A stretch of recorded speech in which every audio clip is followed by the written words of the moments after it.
बिस्मिल्लाहिर्रहमानिर्रहीम। सर जी, आज का लेक्चर हम शुरू करने से पहले एक क्विक रिकैप देते हैं। सर मेरे साथ ज़रा हाँ ना करते रहेगा, जब कल वाली बात दोहरा रहा हूँ फिर तो मेरा बनता है ना कि आप जवाब दें। सर जी, सबसे पहली बात हमने ये कही थी कि नॉर्मल टैक्स ईयर 12 माह का होता है और ख़त्म 30 जून पे होता है। यस और नो? फिर उसके बाद हमने अगली बात कही थी कि स्पेशल टैक्स ईयर 12 माह का होता है लेकिन ख़त्म 30 जून पे नहीं होता। फिर उसके बाद हमने अगली बात कही थी कि स्पेशल टैक्स ईयर उन इदारों के लिए और उन बिजनेसेस के लिए होता है जो 30 जून पर ख़त्म नहीं होते और जिनका इनकम का पैटर्न ऐसा होता है कि वो 30 जून पर यहाँ तो वो उसको एक्यूरेटली कैलकुलेट नहीं कर सकते, या अगर वो एक्यूरेटली कैलकुलेट कर भी सकते हैं तो भी उनके लिए वो फिजिबल नहीं होता और there is some genuine need या कंपेलिंग नीड जिसकी वजह से उनके लिए ज़रूरी होता है कि वो नॉर्मल की बजाय स्पेशल टैक्स ईयर के मुताबिक अपना जो इन्फॉर्मेशन है या अपनी जो इनकम है वो एफबीआर के सामने पेश करें, जैसे banking company, insurance company, sugar manufacturing companies वगैरह। अच्छा, फिर उसके बाद है अगर कोई बंदा नॉर्मल से स्पेशल या स्पेशल से नॉर्मल टैक्स ईयर की तरफ जाना चाहता है तो वो क्या करेगा? कमिश्नर को दरखास्त देगा। कमिश्नर क्या देखेगा? कंपेलिंग नीड देखेगा। अगर कंपेयरिंग नीड से कमिश्नर असेस करे कि हाँ जेन्युइन नीड है तो कमिश्नर इजाजत दे देगा। कमिश्नर के इजाजत देने के बाद विड्रॉ भी कर सकता है। अच्छा, अगर कमिश्नर इजाजत ना दे, बोर्ड के पास, बोर्ड का फैसला। सर जी ये वाली बात की थी। तीसरी बात ये थी कि नॉर्मल टैक्स ईयर हो गया, स्पेशल टैक्स ईयर हो गया, फिर नॉर्मल से स्पेशल या स्पेशल से नॉर्मल की तरफ क्या करना है, ये वाली बात हो गई। सब प्लीज दरवाजा बंद कर दीजिएगा। आप और भी जो स्टूडेंट आएंगे ना वो भी दरवाजा खोल के आएंगे। आप अगर पीछे ही बैठ जाए तो आसानी हो जाएगी। Thank you. अच्छा, फिर उसके बाद हमारे पास आ गया normal tax year, special tax year और फिर इजाजत। अच्छा, नॉर्मल, स्पेशल और इजाजत के बाद चौथा स्टेप है नॉर्मल से स्पेशल की तरफ जाना है या स्पेशल से नॉर्मल की तरफ जाते हुए कुछ दरमियानी पीरियड होता है, ट्रांजिशनल टैक्स ईयर उसको कहते हैं। पांचवी बात, डिनोट किससे करना है? नॉर्मल टैक्स ईयर को उसी से डिनोट करेंगे जिस साल वो खत्म होगा, लेकिन स्पेशल टैक्स ईयर को जब डिनोट करना है तो उसके 3 स्टेप्स थे। सबसे पहले ईयर एंड देखें, दूसरे नंबर पे मंथ देखें, तीसरे नंबर पे क्या देखना है? 1 से 6 जो ईयर एंड, जो मंथ है, मंथ एंड है वो 1 से 6 है या 7 से 12। अगर 1 से 6 है तो वो सेम टैक्स ईयर से डिनोट होगा और अगर 7 से 12 है तो वो प्लस। यार ये सारी बातें मैंने आपको कल बता दी थी। Sir this is normal tax year, transitional tax year, special tax year, change of tax year की सारी बात आपको बताई थी और फिर उसके बाद ट्रांजिशनल टैक्स ईयर और डिनोट करना। अब आज अगला स्टेप है हमारा इनकम क्या है। सर इनकम क्या है? वो अमाउंट जो चार्जेबल टू टैक्स हो उसे इनकम कहते हैं। वो अमाउंट जिस पे टैक्स, जो चार्जेबल टू टैक्स हो उसे इनकम कहते हैं। सर जी, आप में से वो स्टूडेंट जो पहली बार टैक्स पढ़ रहा है वो प्लीज एक बार हैंड रेज कर दीजिए। ठीक है, बड़ी ध्यान से एक एक बात पढ़नी है। वो अमाउंट जो चार्जेबल टू टैक्स हो उसे इनकम कहते हैं। दूसरा, वो अमाउंट जो के सब्जेक्ट टू कलेक्शन या डिडक्शन ऑफ टैक्स हो वो भी इनकम है। सर डिडक्शन ऑफ टैक्स और कलेक्शन ऑफ टैक्स ये दो अलग-अलग बातें हैं। डिडक्शन ऑफ टैक्स और कलेक्शन ऑफ टैक्स।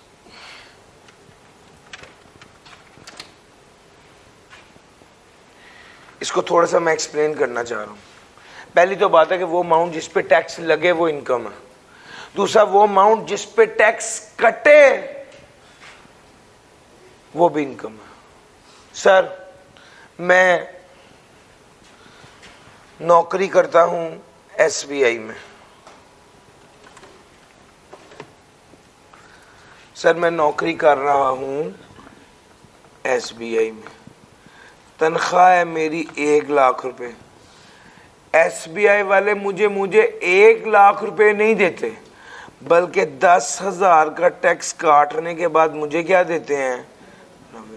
सर ये जो 10,000 रुपए का टैक्स कटने के बाद मुझे सैलरी मिली, इसको कहते हैं डिडक्शन ऑफ टैक्स। टैक्स कटने के बाद जो पैसा मिलना है उसको क्या कहते हैं? Deduction of tax. बड़ी ध्यान से समझना, ये लाइफ टाइम है। कुछ ऐसी बातें होती हैं जो सिर्फ इस 2-4 माह के लिए नहीं आप सीख रहे, सारी उम्र आपके काम आनी है। एक है कलेक्शन ऑफ टैक्स। आपने जैज का लोड करवाना था, 85 का लोड करवाने के लिए आपने कितने पैसे दिए हैं? 100 रुपया। तो ये 15 रुपए इजाफी क्यों दिए हैं? सर वो आपको 15 रुपए इजाफी दिए तो उसने आपको 85 का लोड करके दिया है। असल में ये जो 15 रुपए जैज वाला क्या कर रहा है?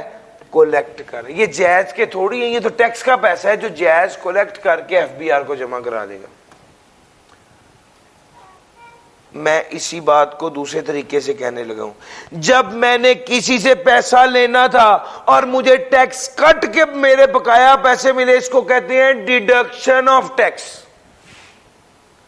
जब मैंने किसी को पैसा देना था तो टैक्स जमा करके साथ उसको पैसे दिए, इसको कहते हैं कलेक्शन ऑफ। यार मेरी बात पिक कर गए हो? मैंने जब सैलरी लेनी थी, टैक्स कटने के बाद मुझे 90,000 मिला, इसको कहते हैं डिडक्शन ऑफ टैक्स। मैंने 85 रुपए का लोड करवाना था, मैंने टैक्स ऐड करके 100 रुपया उसको दिया ताकि मुझे 85 का लोड कर दे, कलेक्शन ऑफ टैक्स। यानी मैं वसूल कर रहा हूं तो कट के मिल रहा है तो डिडक्शन, मैं पे कर रहा हूं शामिल करके दे रहा हूं, इसको कहते हैं कलेक्शन। जैज वाले टैक्स कलेक्ट कर रहे हैं, SBI वाले टैक्स डिडक्ट कर रहे हैं, डिडक्ट कर रहे हैं, डिडक्ट कर रहे हैं। SBI वालों ने पेमेंट करनी थी, टैक्स काट के की, इसको कहते हैं डिडक्शन ऑफ टैक्स। जैज वालों ने पैसे वसूल करने थे, टैक्स समेत किए, इसको कहते हैं या सर जी मेरी बात पिक कर गए? अब जरा सोच के मुझे बताओ, मैंने बिजली का बिल पे किया और उसके अंदर टैक्स शामिल करके पे किया, ये डिडक्शन है या कलेक्शन है? कलेक्शन है, यस। मुझे डिविडेंड मिला है, टैक्स कट के पैसे मिलते हैं, यस और नो? ये डिडक्शन। जब मैं पैसे वसूल कर रहा था और टैक्स कट के पैसे मिले तो ये डिडक्शन है। जब मैं पैसे अदा कर रहा था, टैक्स शामिल करके पैसे दिए, ये कलेक्शन है। सर जी वो अमाउंट जिस पर टैक्स डिडक्ट या कलेक्ट हो वो भी इनकम है अंडर FTR। FTR क्या है? फाइनल टैक्स रिजीम है। बच्चों ये फाइनल टैक्स रिजीम इंशाल्लाह इसी वीक में मैं आपको पढ़ा रहा हूँ, अभी मैं इसकी बात नहीं कर रहा। फाइनल टैक्स रिजीम एक निज़ाम है जिसके तहत टैक्स लगता है। इंशाल्लाह अपकमिंग कुछ दिनों में मैं आपको ये पढ़ा रहा हूँ। अभी मैं ये एक नई स्टोरी है, इसको मैं अभी छेड़ना नहीं चाह रहा।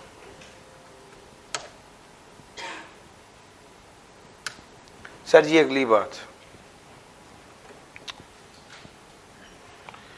डिडक्शन ऑफ टैक्स और कलेक्शन ऑफ टैक्स, दोनों बातें हो गई।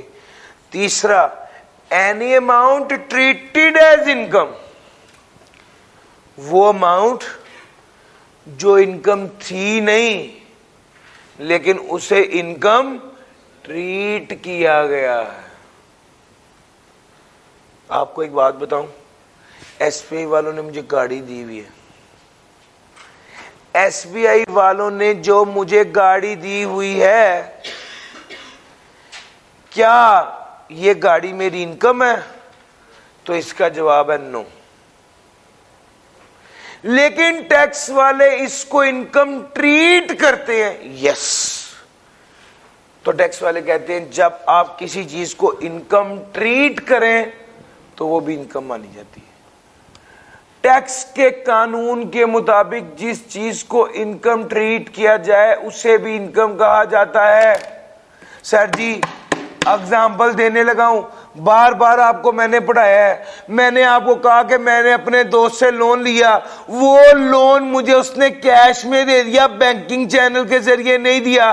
टैक्स वाले कहते हैं जो लोन कैश के जरिए दिया उसे इनकम ट्रीट करेंगे। कहा यस और नो? सर अब वो वाला लोन सच्ची मुच्ची की इनकम नहीं है, लोन है। लेकिन जब मैंने transaction other than banking channel की तो टैक्स वाले क्या कहते हैं, इसे क्या ट्रीट करो, इनकम ट्रीट करो। सर सचमुच की इनकम नहीं है, लेकिन अगर टैक्स वाले किसी चीज को इनकम ट्रीट करके उस पर टैक्स लगाएं तो वो भी इनकम तस्वुर की जाएगी। चौथी बात, लॉस ऑफ इनकम। इनकम में लॉस आ जाना, इनकम में कमी हो जाना, टैक्स वाले इसको भी क्या ट्रीट करते हैं, इनकम ट्रीट करते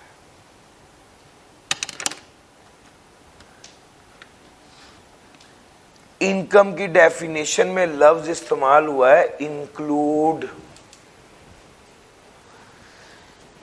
याद रखना डेफिनेशन में दो लफ्ज ही इस्तेमाल होते हैं, एक लफ्ज है मीन्स और एक लफ्ज है इंक्लूड। इंक्लूड का मतलब है, इंक्लूड का मतलब है कि शामिल है, यानी 1 2 3 4 ये 4 चीजें तो हैं, इसके अलावा कोई और शामिल हो सकता है। इंक्लूड का मतलब है ये 4 चीजें तो हैं लेकिन इसके अलावा कुछ और भी शामिल हो सकता है। मीन्स, अगर यहां पे लफ्ज मीन्स लिखा हो तो उसका पता क्या मतलब है, ये 4 चीजें तो हैं लेकिन इसके अलावा कुछ और शामिल नहीं हो सकता। इंक्लूड का मतलब है ये 4 चीजें तो हैं लेकिन कुछ और शामिल हो सकता है। मीन्स का मतलब है ये 4 चीजें तो हैं लेकिन कुछ और शामिल नहीं हो सकता। अब ये 4 चीजें आपके साथ डिस्कस की। Amount chargeable to tax income है, कलेक्शन और डिडक्शन ऑफ टैक्स हो रही हो तो वो भी इनकम है, किसी चीज को टैक्स वाले इनकम ट्रीट करें तो वो भी इनकम है, इनकम में लॉस आ जाए तो ये भी इनकम है। इनकम में लॉस आ जाए तो टैक्स वाले उसको भी क्या ट्रीट करते हैं, इनकम ट्रीट करते हैं। अक्सर बच्चे ये वाला सवाल पूछते हैं कि लॉस ऑफ इनकम भी इनकम है, ये क्या बात हुई। और मैं इसके हवाले से एक एग्जांपल पिच कर देता हूं आपको, जरा इस बात को समझिएगा।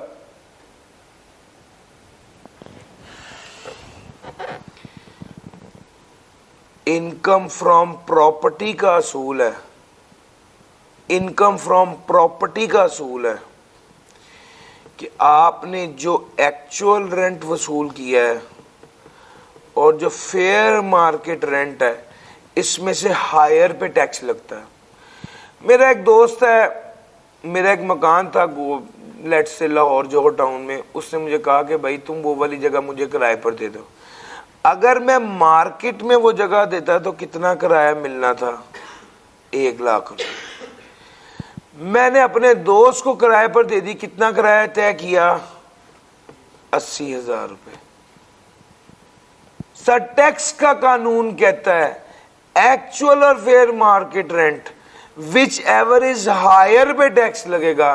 तो टैक्स तो मुझे 80,000 पे लगेगा, क्यों भला, सॉरी टैक्स तो मुझे 1 लाख पे लगेगा, क्यों भला, 80,000 मैंने कमाया है और 20,000 लॉस ऑफ इनकम है।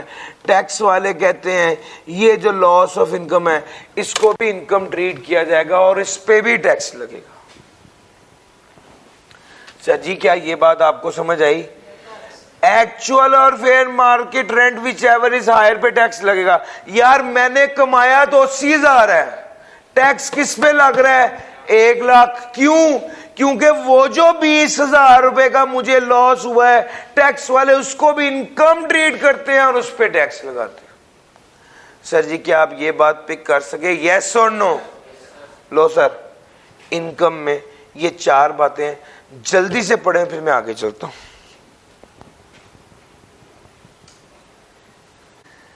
इनकम फ्रॉम प्रॉपर्टी में लिखा हुआ है कि income is taxed at higher, rent is taxed at higher of actual और फेयर मार्केट रेंट।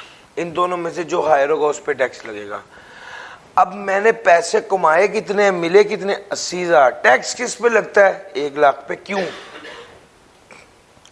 हालांकि 80,000 रुपया मैंने कमाया है और फेयर मार्केट रेंट कितना था? 1 लाख था। तो टेक्निकली मुझे क्या हुआ है? 20,000 का लॉस हुआ है। यस और नो? सर ये लॉस ऑफ इनकम है। टैक्स वाले इस लॉस ऑफ इनकम को भी क्या ट्रीट करते हैं? इनकम ट्रीट करते हैं।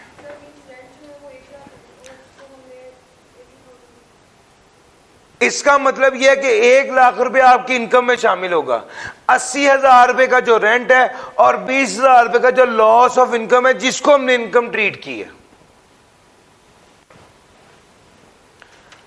सर जी इनकम की 4 बातें थी, चारों आपको बता दी।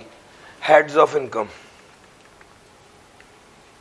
सर हेड्स ऑफ इनकम कौन कौन से होते हैं ये आपको वक्त सिखा देगा।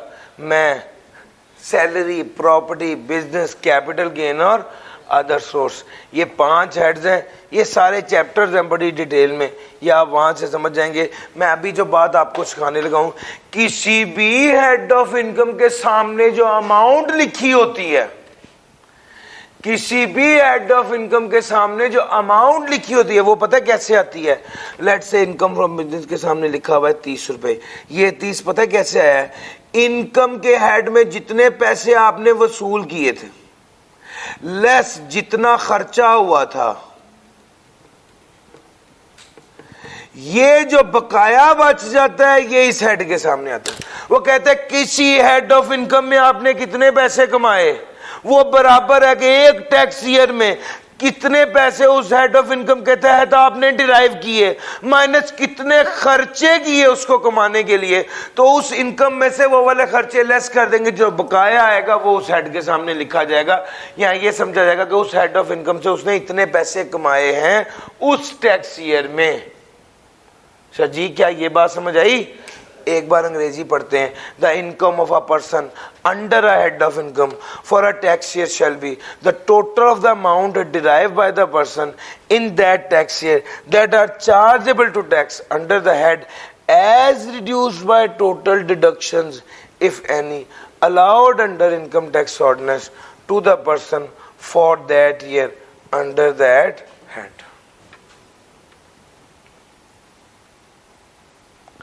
सर जी क्या ये बातें सारी समझ आ गई? yes or no?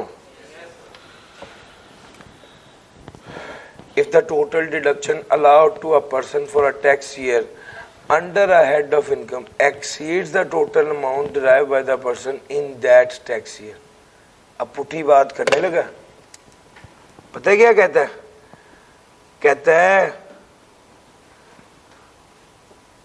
सेल थी 70 रुपए की, एक्सपेंसेस थे 90 रुपए के, इनकम जितनी कमाई लेस खर्चे जितने किए, अगर खर्चे जितने से ज्यादा होंगे समझा जाएगा उतना लॉस उस हेड ऑफ इनकम में होगा। यार भैया अगर इनकम ज्यादा हो खर्चे कम हो तो इनकम होगी, गेन होगा ना। अगर खर्चे ज्यादा हो इनकम कम हो तो क्या होगा? लॉस होगा। यही बात वो कह रहा है। If the total deduction allowed to a person for a tax year under a head of income exceeds the total amount derived by the person in that year chargeable under that head, the person shall be treated as sustaining a loss under that head for the tax year of an amount equal to the जितनी amount से खर्चे ज्यादा थे समझा जाएगा उतनी amount, जितनी amount से खर्चे ज्यादा थे समझा जाएगा उतनी अमाउंट से इस बार उस हेड में लॉस हो गया। जल्दी से ये वाली लाइन पढ़ लो, ये कॉन्सेप्ट है, इसको रट्टा नहीं लगाना, सिर्फ समझना है। जल्दी से पढ़ें फिर मैं आगे चलूं।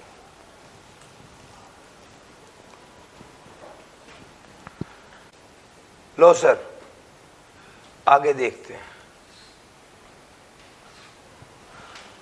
हेड ऑफ इनकम के सामने क्या आना है, इसकी बात आपको सिखा रहा था। ये आपको समझ आ गई तो अब अगली बात है, टोटल इनकम से क्या मुराद है। वो कहता है टोटल इनकम से मुराद है इनकम जिस पे टैक्स लगना है प्लस वो इनकम जिस पे टैक्स नहीं लगना। टोटल इनकम में क्या शामिल है, इसमें दो तरह की इनकम है, जिस पे टैक्स लगना है, जिस पे टैक्स नहीं लगना। जिस पे टैक्स नहीं लगना उसे क्या कहते हैं, एग्जेम्प्ट। जिस पे टैक्स लगना है उसे क्या कहते हैं, सब्जेक्ट टू टैक्स कह लो, अभी टैक्सेबल ना कहो भैया, सब्जेक्ट टू टैक्स कह लो। इसके अंदर क्या क्या शामिल है, इसके अंदर एक जुमला बोल रहा हूं, जिसको समझ आ जाए वो समझ ले, जिसको ना समझाए परेशान ना हो, आगे जाके समझ आ जाएगा। इसके अंदर क्या शामिल है, इसके अंदर एफटीआर इनकम भी शामिल है, सेपरेट ब्लॉक आइटम भी शामिल है, एनटीआर इनकम भी शामिल है। टोटल इनकम के अंदर कौन सी इनकम शामिल होती है, FTR, NTR, separate block item और एग्जेम्प्ट इनकम। सच्ची समझ आ रही है, ये चार शामिल है।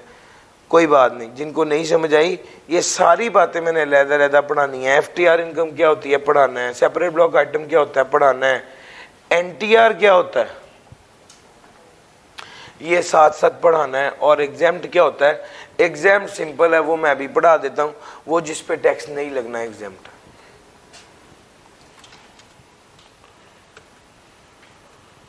सर जी अब आ जाओ आगे, टैक्सेबल इनकम क्या होती है। Total income other than exempt में से डिडक्टेबल अलाउंसेस लेस कर दें तो टैक्सेबल इनकम आ जाती है। सर जी total income other than exempt में से डिडक्टेबल अलाउंस लेस कर दें तो क्या आ जाता है, टैक्सेबल इनकम आ जाती है।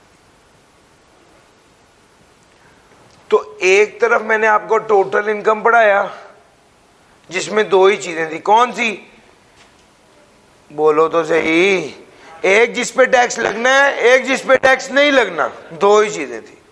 अब मैं आ रहा हूं टैक्सेबल इनकम, वो जिस पर टैक्स लगना है उसमें से डिडक्टेबल अलाउंस लेस करेंगे तो टैक्सेबल इनकम आ जाएगी।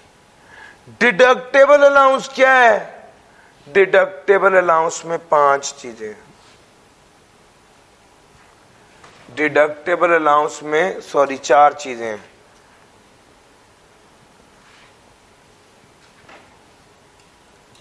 सबसे पहले ज़कात, दूसरा WWF, तीसरा WPPF, चौथा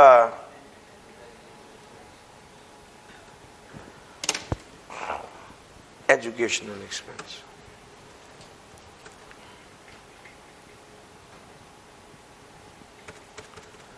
सर जी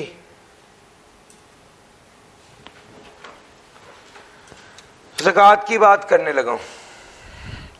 अगर किसी बंदे ने ज़कात दी है तो उसको माइनस करने की इजाजत होगी। इससे भी पहले डिडक्टेबल अलाउंस क्या होता है जरा इसको समझिए।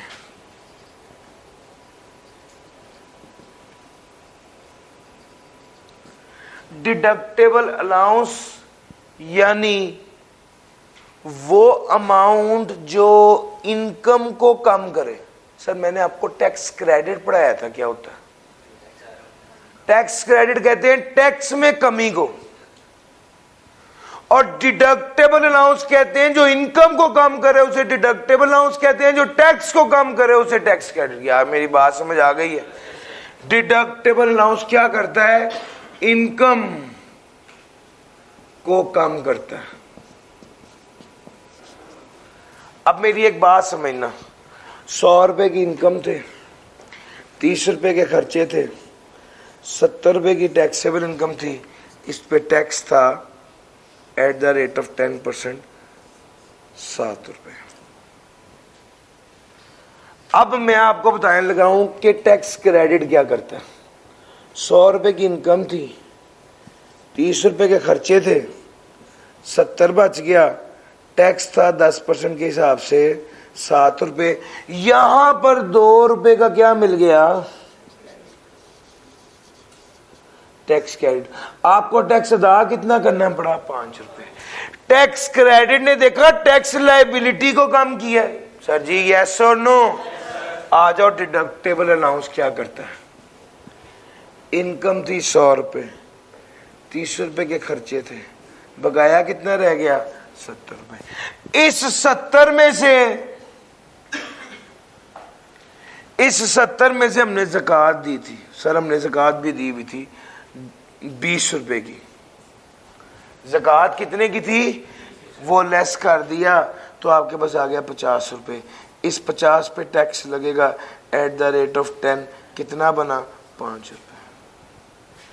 आपको एक बात बताऊं, टैक्स क्रेडिट ने भी टैक्स को कम किया है और डिडक्टेबल अलाउंस ने भी टैक्स को कम किया है।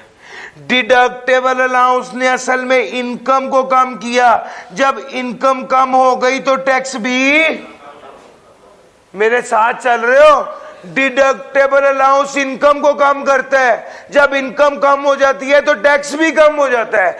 टैक्स क्रेडिट डायरेक्ट टैक्स को कम करता है और डिडक्टेबल अलाउंस इनकम को कम करता है, जिसके नतीजे में टैक्स भी कम हो जाता है।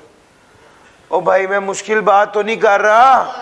लो सर, डिडक्टेबल अलाउंस और टैक्स का। अब डिडक्टेबल अलाउंस की थीम आपको समझ आ गई। डिडक्टेबल अलाउंस वो है जो टोटल इनकम को कम कर देगा। डिडक्टेबल अलाउंस वो है जो इनकम को कम कर देगा। कौन से हैं सर? 4 हैं। ज़कात, ज़कात डिडक्टेबल अलाउंस है, यानी अगर कोई बंदा ज़कात देगा,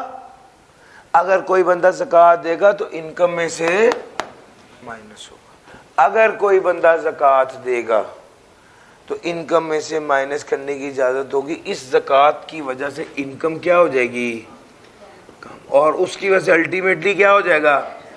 तो टैक्स पेयर को फायदा हो रहा है या नहीं?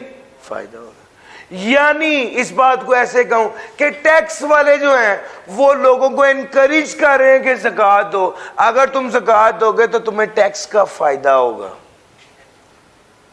सर जी मेरा पॉइंट पिक कर गए? आ जाओ। The person is entitled to a deductible allowance for the amount of zakat. अगर किसी बंदे ने ज़कात पे की है तो उसे डिडक्टेबल अलाउंस मिलेगा, यानी उसकी टोटल इनकम में से ज़कात लेस होगी। इसकी एक शर्त है। ज़कात किस तरह दी हो? ज़कात एंड उशर ऑर्डिनेंस के तहत। यार एक कानून है जिसके तहत ज़कात दी हो। आप अपनी एक जेब में से 1 लाख निकाल के दूसरी जेब में डाल के कहें अल्लाह ताला मेरी ज़कात कबूल करे, ये ज़कात नहीं है। ज़कात कौन सी ज़कात है? जो ज़कात है उशर ऑर्डिनेंस के मुताबिक दी हो। अगर आपके कोई पुअर रिश्तेदार है, आप उनको जाके ज़कात दे आते हैं, लेकिन आप इस कानून के मुताबिक ज़कात नहीं देंगे तो वो इनकम में से माइनस करने की इजाजत। तो पहली तो बात है भाई, ज़कात इनकम में से माइनस करने की इजाजत होगी, लेकिन वो ज़कात एंड उशर ऑर्डिनेंस के तहत दी जाए। ज़कात एंड उशर ऑर्डिनेंस के तहत ये एक पूरा कानून है, हमारे स्कोप में नहीं है। बस इतना पता होना चाहिए कि वो इस कानून के तहत ज़कात दी जाए। सीक्रेटली या आप चुपके से ज़कात दे दें और इस कानून को फॉलो ना करें तो फिर वो वाली ज़कात माइनस करने की इजाज़त नहीं होगी। दूसरी बात, जुमला सुनना। अगर किसी हेड ऑफ इनकम में से ज़कात लेस हो चुकी है, अगर किसी हेड ऑफ इनकम में से ज़कात लेस हो चुकी है तो वो ज़कात दोबारा टोटल इनकम में से माइनस नहीं होगी।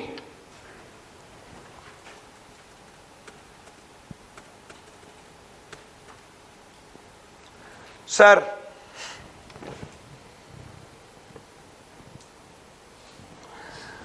अगर इस इनकम फ्रॉम बिजनेस में 10 रुपए ज़कात क्या हो चुकी है, लेस हो चुकी है,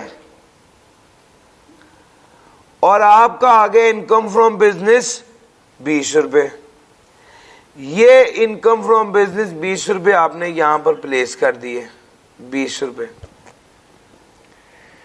अगर किसी हेड ऑफ इनकम में से ज़कात लेस हो गई है तो फिर वो टोटल इनकम में से लेस नहीं होगी। सर जी ये टोटल इनकम थी लेट से 30 रुपए, इसमें से क्या दोबारा 10 रुपए की ज़कात लेस होगी ये वाली? सर एक खर्चा एक बार माइनस होता है, अगर कोई खर्चा, अगर ज़कात इनकम फ्रॉम बिजनेस में से माइनस हो गई तो वो टोटल इनकम में से माइनस नहीं होगी। सर इसी को ही दूसरा एंगल है, अगर ज़कात इनकम फ्रॉम अदर सोर्स में से माइनस हो गई तो वो दोबारा टोटल इनकम में से माइनस नहीं होगी। उसने लिखा हुआ है अगर ज़कात प्रॉफिट ऑन डेट, सर पता है आपको प्रॉफिट ऑन डेट क्या होता है? Interest on loan. अगर ज़कात प्रॉफिट ऑन डेट में से माइनस हो गई है, अगर ज़कात प्रॉफिट ऑन डेट में से माइनस हो के आपको मिली है, आपको जो प्रॉफिट ऑन डेट मिला उसमें से ज़कात पहले ही लेस हो चुकी थी, तो फिर अगर प्रॉफिट ऑन डेट में से ज़कात लेस हो गई है और इनकम फ्रॉम अदर सोर्सेज में जो अमाउंट लिखी हुई है उसमें से ज़कात पहले ही लेस हो चुकी है, तो वो दोबारा टोटल इनकम में से माइनस नहीं होगी। सर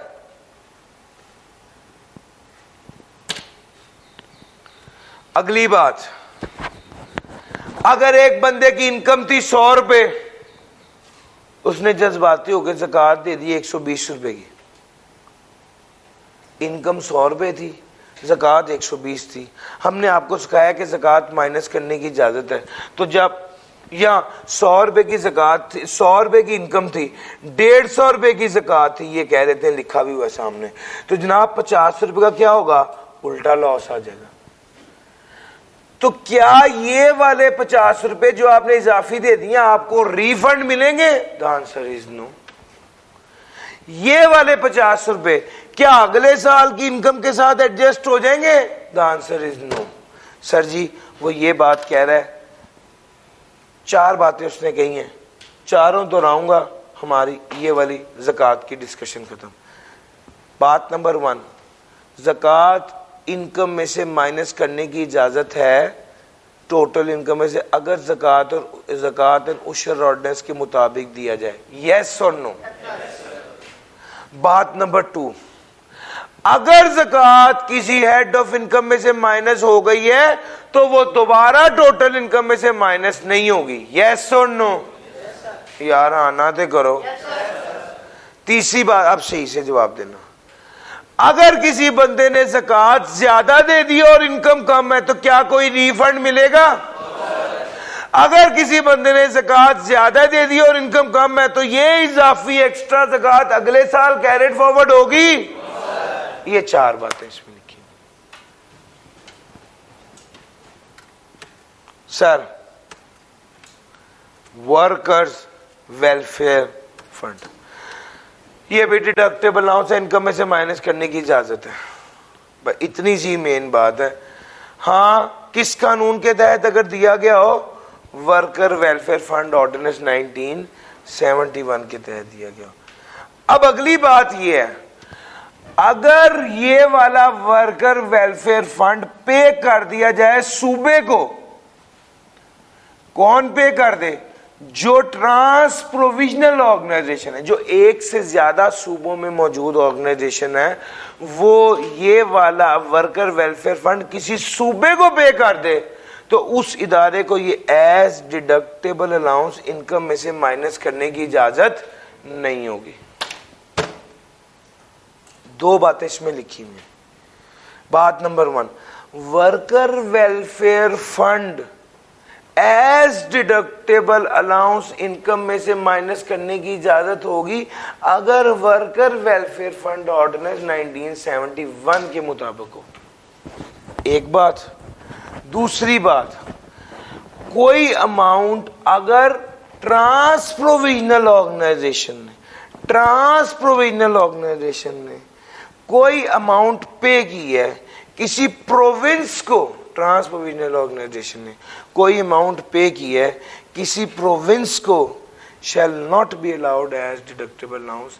तो ये वाली अमाउंट जो ट्रांस प्रोविजनल ऑर्गेनाइजेशन ने किसी सूबे को अदा कर दी है, वो डिडक्टेबल अलाउंस के तौर पे इनकम में से माइनस करने की इजाजत नहीं होगी। ऐसी ऑर्गेनाइजेशन जो एक से ज्यादा मल्टीपल सूबों में है, जिसकी ब्रांच पंजाब में भी है, सिंध में भी है, बलूचिस्तान में भी है, उसने ये जो अमाउंट है वो किसी सूबे को दे दी है, सूबे को नहीं देनी चाहिए थी, सूबे को दे दिया, तो क्या करेंगे, वो डिडक्टेबल अलाउंस के तौर पे इनकम में से माइनस करने की इजाजत नहीं होगी। वर्कर प्रॉफिट पार्टिसिपेशन फंड बिल्कुल सेम, ये भी एज डिडक्शन अलाउ है। ये भी अगर ट्रांस प्रोविजनल ऑर्गेनाइजेशन ने किसी सूबे को दे दी तो इनकम में से माइनस करने की इजाजत नहीं होगी। वर्कर पार्टिसिपेशन फंड,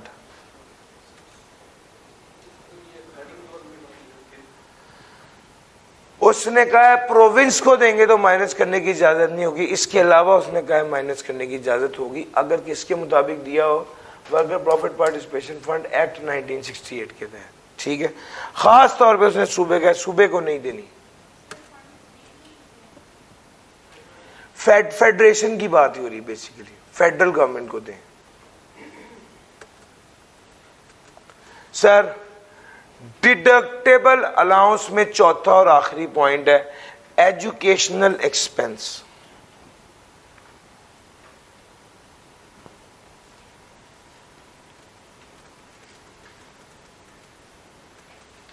सर जी एजुकेशनल एक्सपेंस क्या है? अगर आप अपने बच्चे को तालीम दिला रहे हैं, उसकी एजुकेशन पर खर्चा कर रहे हैं, तो टैक्स वाले आपको डिडक्टेबल अलाउंस देंगे। अब जब भी मैं लफ्ज़ डिडक्टेबल अलाउंस कहता हूं तो आपके जहन में आना चाहिए ना कि यार ये इसका मतलब है टैक्स वाले को कोई फायदा दे रहे हैं। यस और नो? डिडक्टेबल अलाउंस देने का मतलब है कि खर्चा इनकम से, डिडक्टेबल अलाउंस का क्या मतलब है कि ये खर्चा है जो इनकम में से माइनस करने की इजाजत होगी। डिडक्टेबल अलाउंस का क्या मतलब है कि इसकी वजह से इनकम कम होगी, जब इनकम कम होगी तो टैक्स भी कम होगा। जब ये बात कही जाती है कि डिडक्टेबल अलाउंस दिया जा रहा है तो आपके जहन में फौरन आना चाहिए डिडक्टेबल अलाउंस, इससे तो इनकम कम होगी, इनकम कम हुई तो टैक्स भी कम होगा, टैक्स कम होने का टैक्स पेयर को क्या हो रहा है? फायदा। यार मेरी बात समझ आ गई? लो सर आ जाओ। Sir educational expense income, educational expense deductible allowance के तौर पे अलाउ है। शर्त नंबर 1 इंडिविजुअल हो, शर्त नंबर 2 उसकी टैक्सेबल इनकम 1.5 मिलियन से कम हो, सालाना इनकम 15 लाख से ज्यादा ना हो तो उसे टैक्स क्रेडिट मिले, सॉरी डिडक्टेबल अलाउंस मिलेगा। कितना? 5% of tuition fee, 25% of total taxable income और 60,000 number of children whichever is lower। एक बार एक एग्जाम्पल करवाता हूं, बात समझ आएगी, ध्यान से समझना। उसके बाद एक एग्जाम्पल अगली होगी जो आप करेंगे, और उसके बाद आज जितना मैंने पढ़ाया उसका मैं कंक्लूजन भी आपके साथ डिस्कस करूंगा। लो जनाब, एक बंदा है जिसका नाम है मिस्टर ए।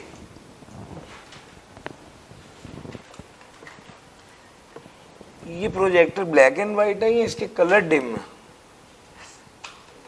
सही है? चलो अल्लाह पाक आसानी करे। सर जी एक बंदा है, उसका क्या नाम है? Mister A. इसकी इनकम कितनी है?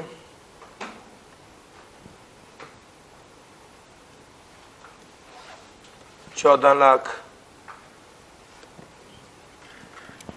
इसकी इनकम कितनी है? 14 लाख। इसके 2 बच्चे हैं ए और बी। ए की ट्यूशन फी है 2 लाख, बी की फी है 1 लाख। वो ये कहता है कि आप बताएं क्या इसे डिडक्टेबल अलाउंस मिलेगा या नहीं मिलेगा, और अगर मिलेगा तो कितना मिलेगा। स्टेप नंबर 1, क्या ये इंडिविजुअल है? यस। स्टेप नंबर 2, क्या इसकी टैक्सेबल इनकम 1.5 मिलियन से कम है? यस। स्टेप, अब ये 2 स्टेप पूरे हो गए तो इसका मतलब है इसे डिडक्टेबल अलाउंस मिलेगा। तीसरा स्टेप तो कह रहा है कितना मिलेगा, उसने कहा lower of 5% of tuition fee. Tuition fee total कितनी थी? 3 लाख, इसका 5% दीजिए।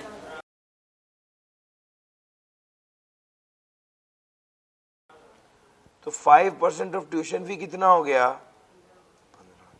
25% ऑफ टोटल टैक्सेबल इनकम। जी भाई, 25% ऑफ टोटल टैक्सेबल इनकम। जी भाई, 14 लाख का 25%। जी भाई, 3 lakh 60,000 into number of children. जी, कितने बच्चे हैं? 2। इसमें से लोअर कौन सा है? यार मुश्किल तो नहीं लग रहा, इतनी अमाउंट डिडक्टेबल अलाउंस के तौर पे अलाउ होगी। सर जी मेरी बात समझ आ गई है? तो इसकी अल्टीमेटली टैक्सेबल इनकम कितनी बन गई? इस 14 लाख में से ये 15,000 लेस कर देंगे तो टैक्सेबल इनकम होगी 1385।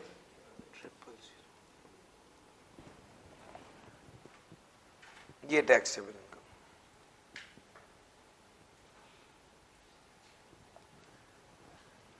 एक क्वेश्चन अभी आपको देने लगा हूं, जरा ज्यादा ध्यान से सोच समझ के कीजिएगा।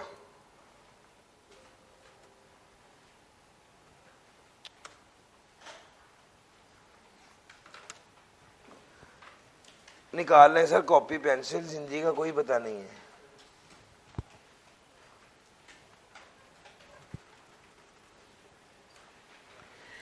एक बंदा है मिस्टर जी, इसकी टोटल इनकम है 15,30,000। इसने ज़कात दी थी 50,000 की। इसके 3 बच्चे हैं, ए, बी और सी। ए की फी है 4 लाख, बी की फी है 1 लाख, सी की फी है 50,000। सर आप ये बताएं क्या इसको एजुकेशनल एक्सपेंस का डिडक्टेबल अलाउंस मिलेगा या नहीं मिलेगा?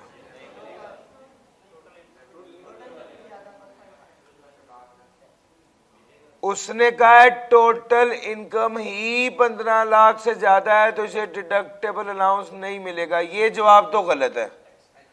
उसकी वजह यह कि इसने कौन सी इनकम लिखा हुआ है, और जब टैक्सेबल इनकम कैलकुलेट करनी होगी तो हम क्या करेंगे? इसमें से ज़कात माइनस करेंगे। ये कितना आ गया? 14,80,000। तो पहली बात तो ये हो गई कि इसकी टैक्सेबल इनकम 14,80,000 है, जिसका मतलब यह है कि इसे डिडक्टेबल अलाउंस तो मिलेगा। यार मेरी बात समझ आ रही है? अब अगली बात बताओ कितना?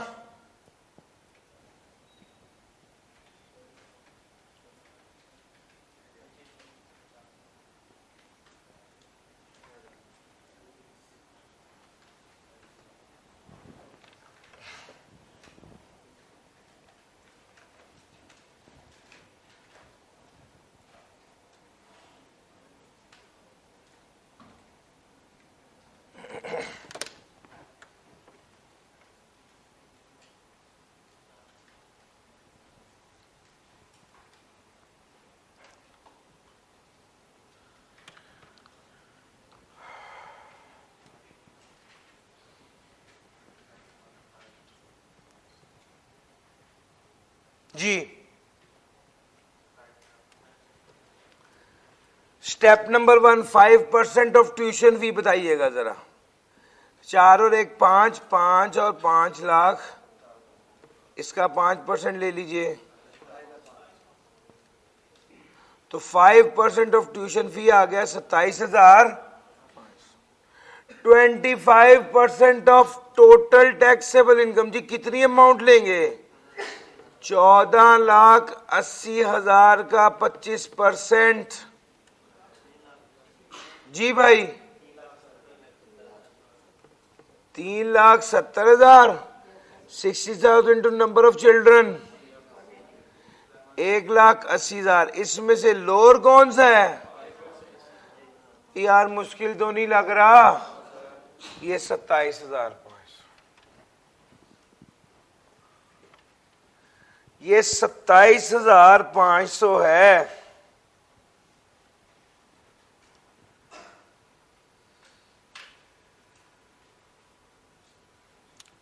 %5 ऑफ द। सर जी एक बात आपको बताऊं, बच्चे की जो आपने बच्चे की जो फी लेनी है वो ट्यूशन फी लेनी है, registration fee, library fund, transportation का खर्चा वो नहीं, सिर्फ ट्यूशन फी। जिस तरह आप एसबीआई में आए हैं, आपने कोई रजिस्ट्रेशन फीस पे की है, आपने कोई लाइब्रेरी फंड पे किया है, आपने कुछ और अमाउंट पे किया है, तो सर वो शामिल नहीं होगी, सिर्फ ट्यूशन फी का 5% लेना है, ज़हन में रखना। आपको ये मिसाल इसलिए भी बहुत ज़्यादा समझ नहीं ना आनी क्योंकि आपने सिर्फ ट्यूशन फी पे की है। कोई लाइब्रेरी फंड हो, कोई बस चार्जेस, एनुअल बस चार्जेस हो, जैसे कॉलेज में जब जाते थे तो याद है वो सारा कुछ पे किया होता था, बस चार्जेस और लाइब्रेरी फंड और क्या कहते हैं, उसके अलावा उसमें रजिस्ट्रेशन चार्जेस। तो सर इसमें इस तरह का कुछ भी नहीं है। सर जी ये बात समझ आ गई? लो sir, educational expense,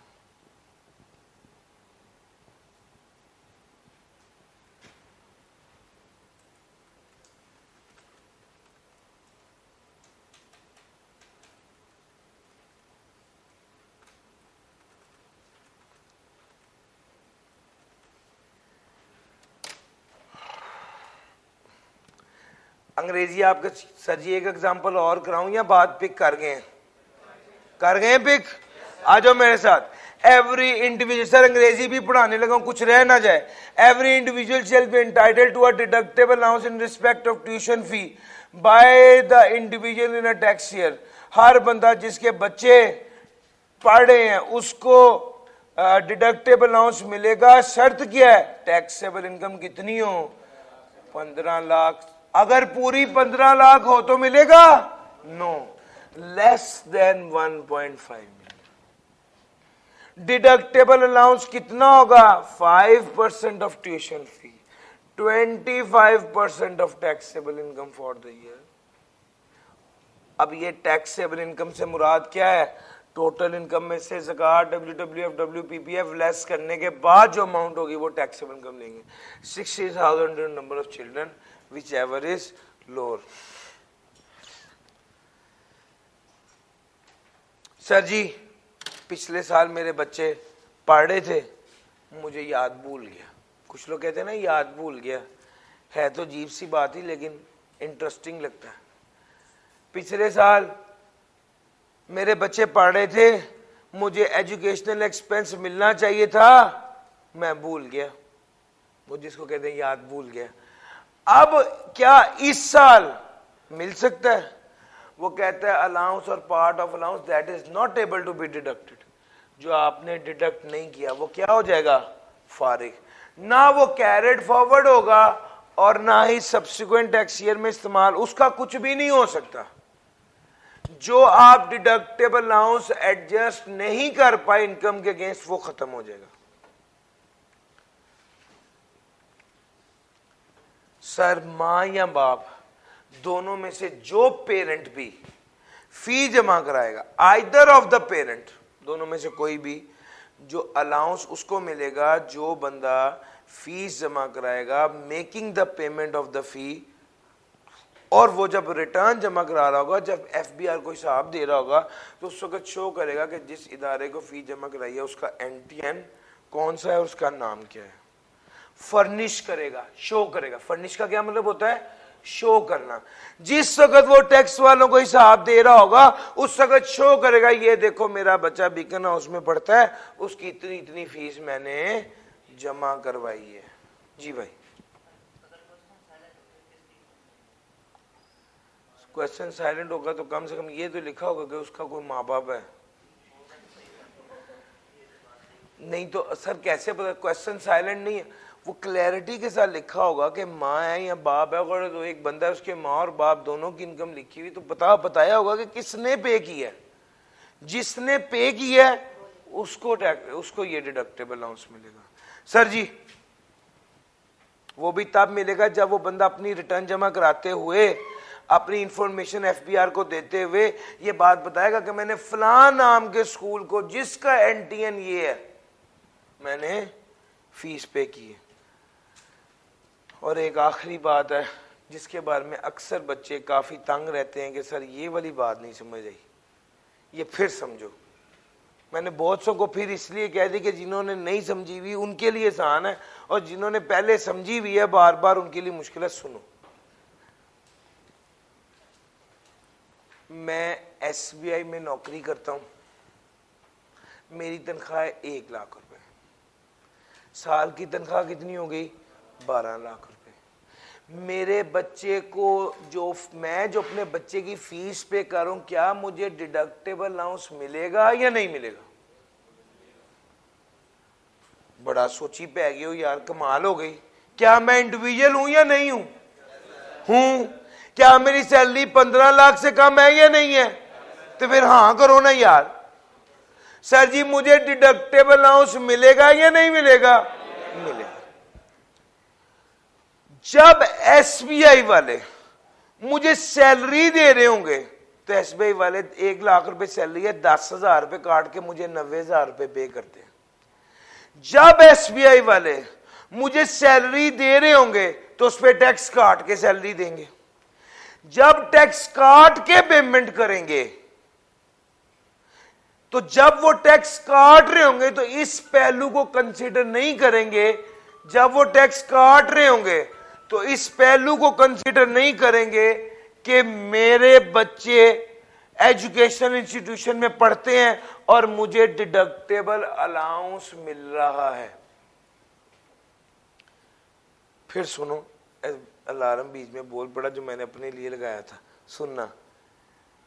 tax SBI वाले, मेरा एम्प्लॉयर, जब मुझे सैलरी दे रहा होगा तो सैलरी देते वक्त टैक्स काटेगा। यस और नो? ये जो टैक्स, जब वो टैक्स काट रहा होगा तो इस पहलू को कंसीडर नहीं करेगा कि मुझे एजुकेशनल एक्सपेंस के हवाले से डिडक्टेबल अलाउंस मिलना है।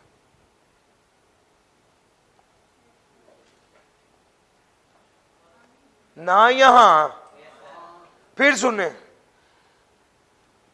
जब एसबीआई वाले मुझे सैलरी दे रहे होंगे तो टैक्स काट के सैलरी देंगे, और जब टैक्स काट रहे होंगे तो इस पहलू को कंसीडर नहीं करेंगे कि मुझे डिडक्टेबल अलाउंस मिलना है एजुकेशनल एक्सपेंस का। यार वैसे मुश्किल नहीं लग रहा मुझे। यस और नो? सर अलाउंस, अब ये पढ़ना अंग्रेजी। Allowance shell not be considered, नहीं कंसीडर होगा, for the purpose of with holding tax. With hold कहते हैं काटने को। डिडक्ट का लफ्ज भी आता है और विद होल्ड का लफ्ज भी आता है, दोनों का एक ही मतलब है।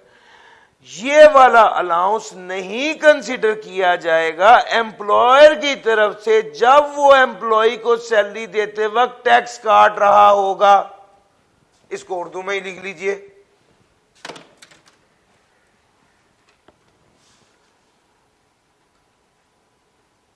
जब एम्प्लॉयर एम्प्लॉय को सैलरी देते वक्त टैक्स काटेगा, ये विद होल्ड का मतलब है टैक्स डिडक्ट करेगा।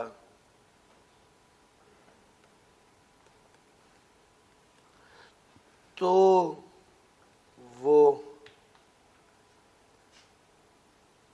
इस अलाउंस को कंसिडर नहीं करेगा। लो सर, बिल्कुल हल्की फुल्की उर्दू में मैंने यही वाला जुमला लिख दिया है।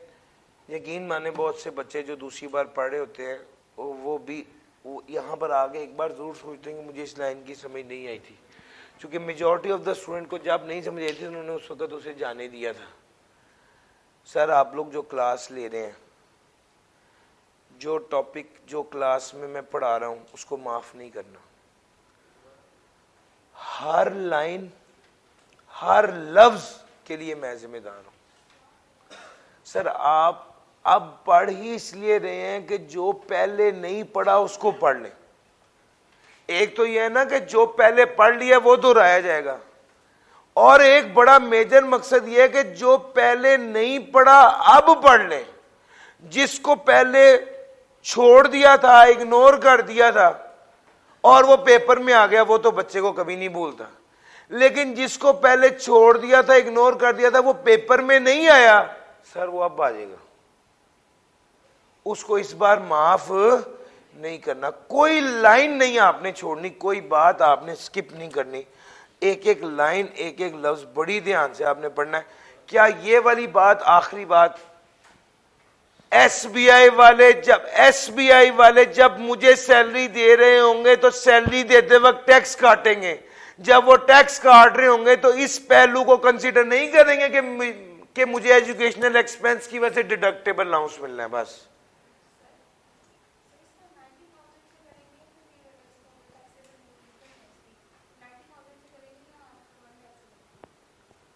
$1 लाख से करेंगे।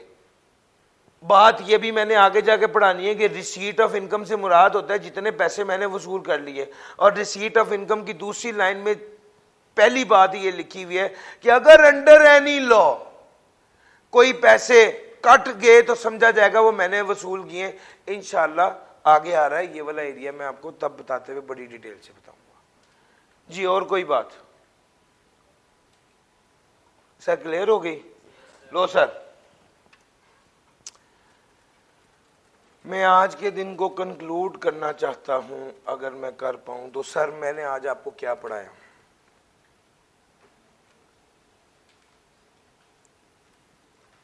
इनकम की डेफिनेशन, टोटल इनकम।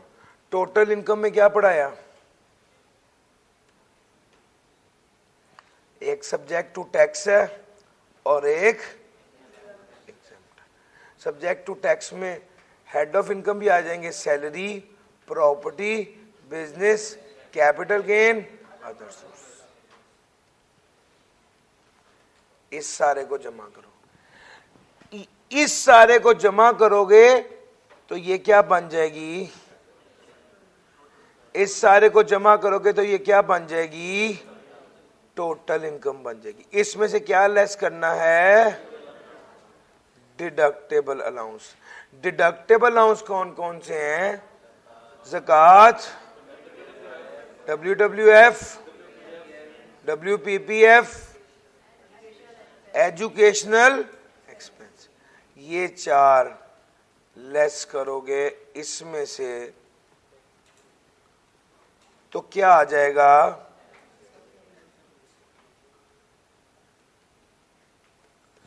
और मुश्किल तो नहीं लग रहा ये सर? एक मुख्तसर सा मापा जो मैंने किया है, और मैंने ये वाली बात दे दी, अगर अदर सोर्स में से ज़कात लेस कर दी है, इस इनकम, ये अदर सोर्स है 100 रुपए की, ये 100 आया, असल में 200 रुपए की इनकम थी, 100 रुपए की ज़कात लेस की थी।